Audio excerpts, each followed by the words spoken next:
it. Welcome to the fifth episode of Agile Shorts from Agile Meridian. Today it's just Kumar and me. Mike is out for the day. We are going to talk about the Lean Agile Leader and what we have seen in the industry. Lean Agile leadership kind of goes around the philosophy of delivering value to the customer from their perspective, trying to eliminate waste not just from the team but around the whole process, the whole business process, and also to continuously improve, not just your team using retrospectives, but how do you continuously improve people? How do you continuously improve your organization and processes that happens within it? So it is a big responsibility for an agile leader to take on. There are some very good examples. Kumar and I have seen many people who have made it work really well. Kumar, do you want to talk about some example that you have seen and what they have done to be a lead agile leader? Yeah, sure. Hi, everyone. I will say that unfortunately or fortunately, I've been around lots of engagements where I've had the opportunity to work with some fantastic leaders. And unfortunately, it takes a while for leaders to really take that systems view. And by that, I mean, not just focused on the team and their output, but focused on the outcomes that the team is intended to deliver and the value that they're intended to deliver. And too often as managers, we focus on the output, the productivity of the team itself, when we really should be focused on the system as a whole and the people and the processes and really, if you think about it, the red tape the teams have to navigate in order to deliver something of value to the organization. And again, this is, if you look at the lean philosophy, it's about delivering value for your customer. It's about eliminating all waste, right, as Jolly mentioned, and continually improving. And from an agile construct, I think most managers and leaders are really good at the continuous improvement parts of it, encouraging their team to continuously adapt and improve how they work within their context. The really great leaders are those that look outside of the team, look at the waste that may be inherent for the requests that are coming into the team. How long does this request take to get there? Are they of high enough quality? How does the team engage with the other teams in the organization in terms of the dependencies? How can the manager, the leader, assess those dependencies and the wait time it takes for a team to resolve some of those dependencies? That's where the real value is, and that's where a lean agile leader can make the most difference. And I've seen examples of that happen, where leaders take a more systematic view or a systems thinking view of the entire system around the team and how they can improve the waste there.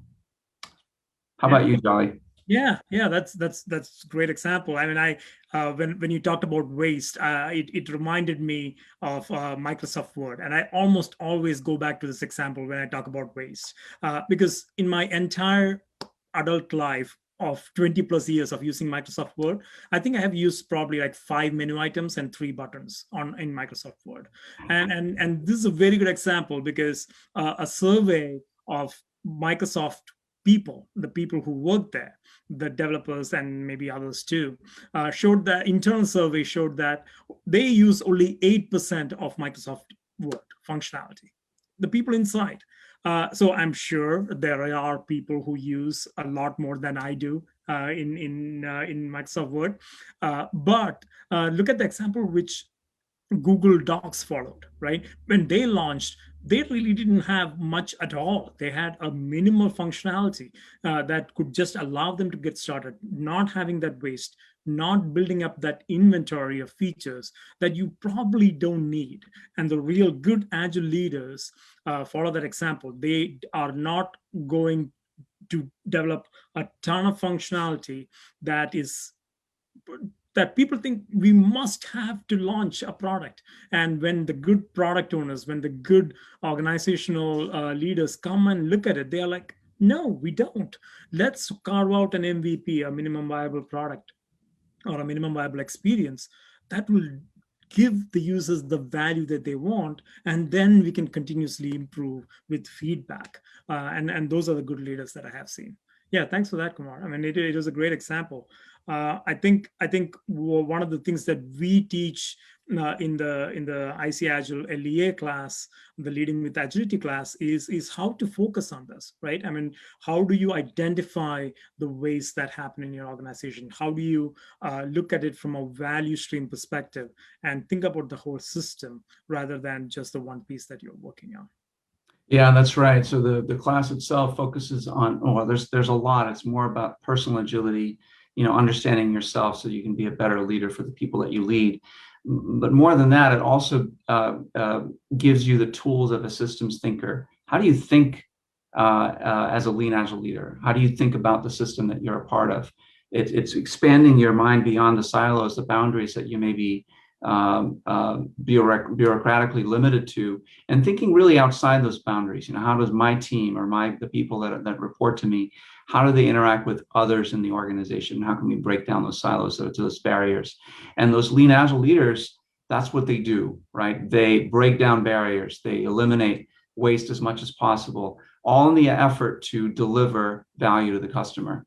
It recalls to mind an email that Elon Musk sent to his employees, right? A couple of years ago. This is when Tesla's future was still in doubt, right? They were spending exorbitant amounts of money building factories, and they didn't have the sales to show for it. And not that Tesla is established yet. They're still a fledgling automaker with, of course, their combined value is more than all the other automakers out there. But anyway, this email that he sent to his employees was, if there's a problem, if there's an issue that you need to resolve and you can't get it resolved with your manager, go to the source of the problem or the issue that you need to resolve. Basically, he gave license to everybody on the shop floor and the factory floor to be able to resolve their impediment by going to where they thought the source of that impediment was. He empowered his people to do that because, again, he's taking a systems view of this, right? So he wants to eliminate the waste that is inherent in any human system and the only way you do that is by cutting through the hierarchy, cutting through the many layers of management so that people can get what they need when they need it and not have to wait for those things to happen.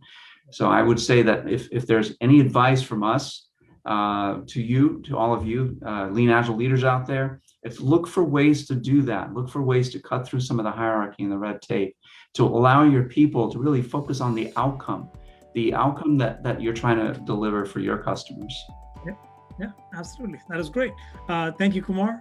That was episode 5 of the Agile Shorts from Agile Meridian. Thank you for tuning in. We'll see you on YouTube and other channels. All right, great. See you all in a couple of weeks. Okay, stop.